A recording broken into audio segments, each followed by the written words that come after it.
Hi everyone, I'm Tosca Di Matteo, founder of Tosca Coaching and Consulting, and welcome to this episode of Feisty on Friday. And today I wanted to talk to you about the fact that it's not about your resume. That's right. I figured that a lot of you might be spending December to get some things ready as you pursue your career dreams in January. I think that's like a typical kind of thing that happens. I think especially right now with the pandemic and so many people displaced and trying to figure things out, I think it was timely to kind of bring this up. But first, I just want to be transparent about a few things. Number one, I'm just in my cozy like sweater right now because like it's Friday and I'm just so glad.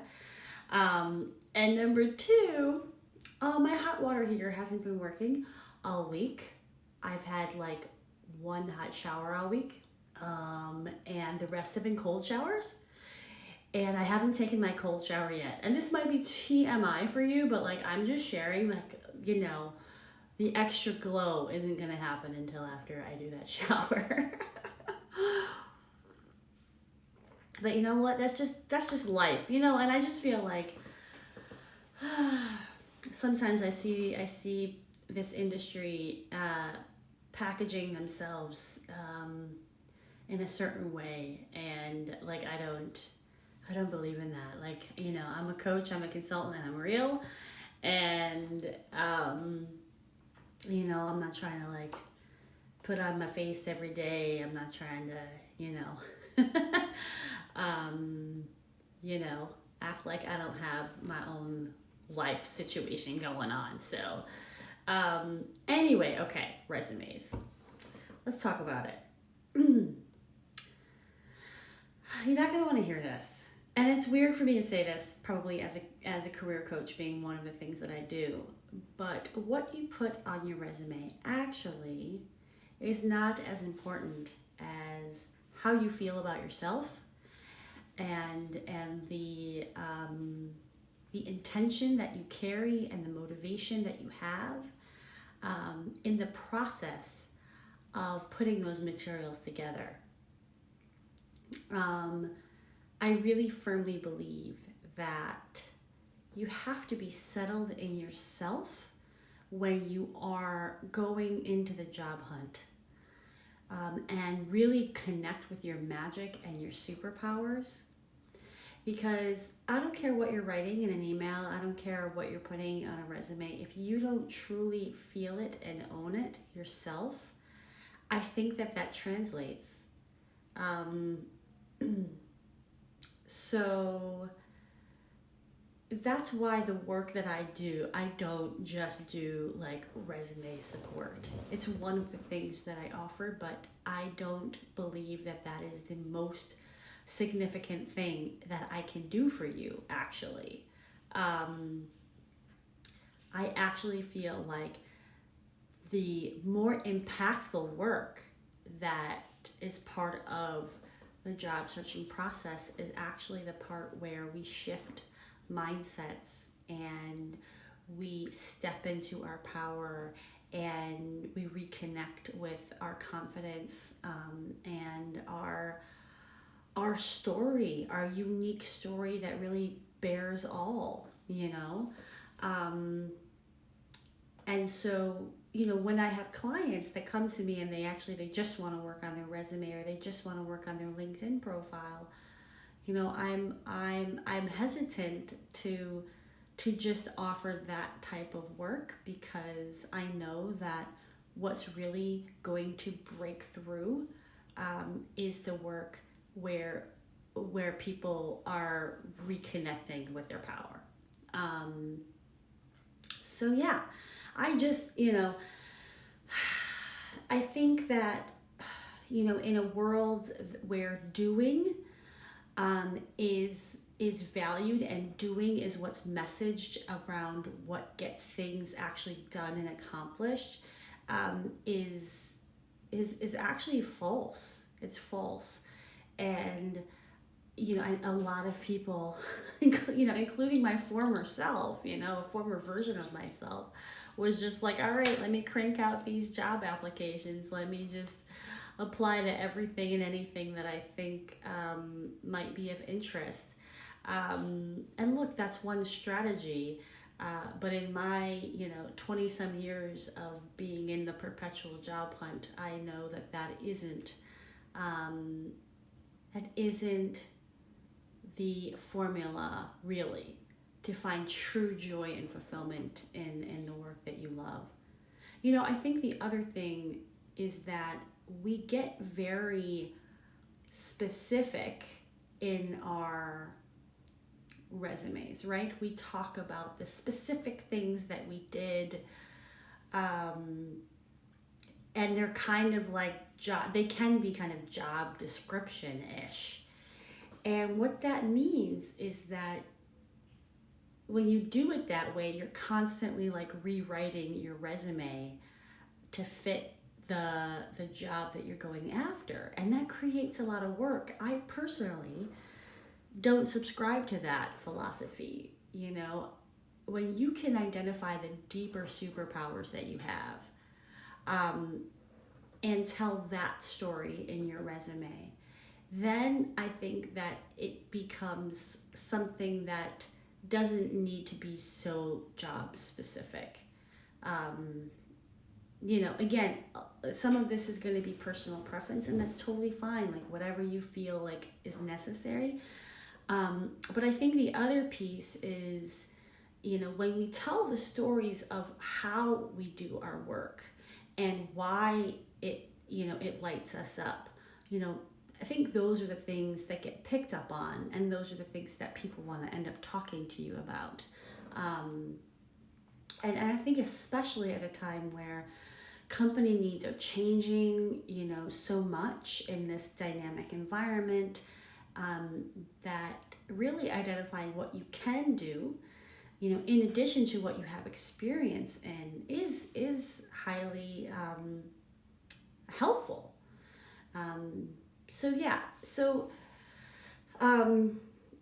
For those of you out there who are about to like grab your computer and do things the same way that you've been doing things as it relates to the job search for the past however many years or months, I encourage you to think again and to actually focus on getting you in the right place in December. So that could look like really doing some extra care around like getting into your body, around like getting that physical movement and physical exercise, releasing stress, releasing all the shoulds in your head. Oh, I should be applying to this, or I should do that. Like really do the work to pay attention to like what is that should voice versus like what is the true deep desire and want that you have. And I would do all of this stuff before you grab that computer and look at your resume again. I would reconnect with like people that bring you joy and do things that bring you joy. And when you do sit down to do some of that work, be in that kind of mental space. If when you sit down to do your resume, you're feeling defeated, you're feeling a lot of self-doubt, don't work on it then. Please wait until you find the motivation and the energy that will serve you when you're doing that work. It's a simple point, but I think it's a really important one, and one that I really firmly believe in. And that's why I do the work that I do, because to me, like the storytelling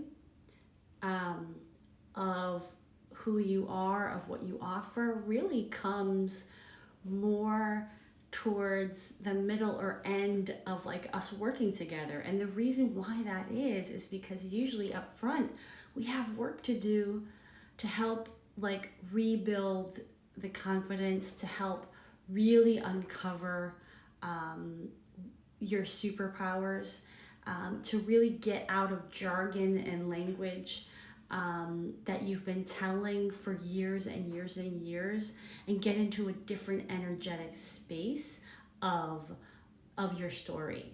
A space that feels magical, that feels powerful, that feels empowering, that feels like your truth, that feels like you would be proud and honored to put that document or those documents in front of anybody, because it shares who you are and you feel seen in that.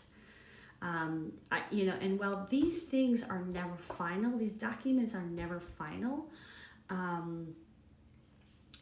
it's not perfection that you should be seeking with these. It is truth and honesty, and maybe even vulnerability in those documents, because that is what will be unique, and that is what will help you to stand out.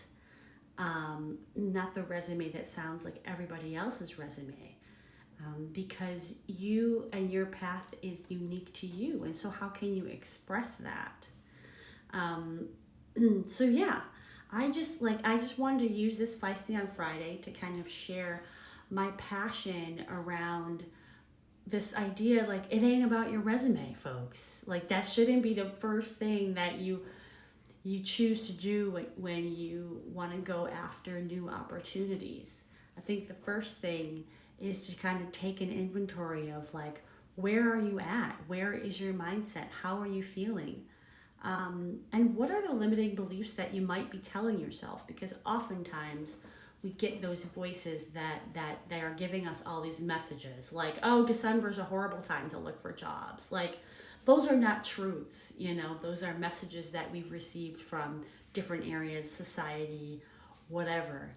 And the truth of it is always inside. And so really connecting with, like, what do you believe right now in this moment?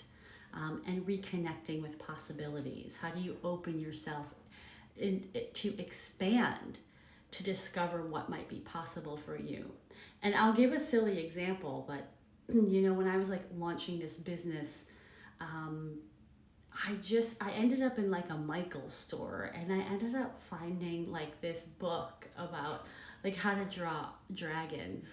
And like, the story that I told myself is like, I'm a horrible drawer. I'm horrible at it. But for some reason, I just felt like I just want to do this. So I brought it home, and you know what? I drew a picture of a dragon, and it wasn't half bad. And I think that was, in a way, this like somatic, or physical way of showing myself, hey, I can do difficult things, or like I can do something I've never done before, and it doesn't have to be perfect. And so even those kinds of creative exercise and explorations can be helpful in getting you to kind of, break free from, recurring thought patterns that you might have.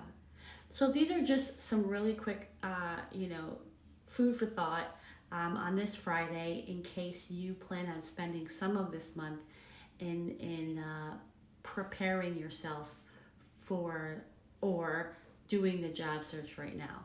And if you have any questions or comments about this, please don't hesitate to reach out. I definitely, I'm over here rooting for you to not play small, but to play big and really go after your wildest dreams, because even in a pandemic, we all don't know what the heck is possible, and things are changing, and old rules are being broken. And anyway, I've never believed in breaking and staying within the rules anyway. So my last thought to you is go and break some rules to find work that you love.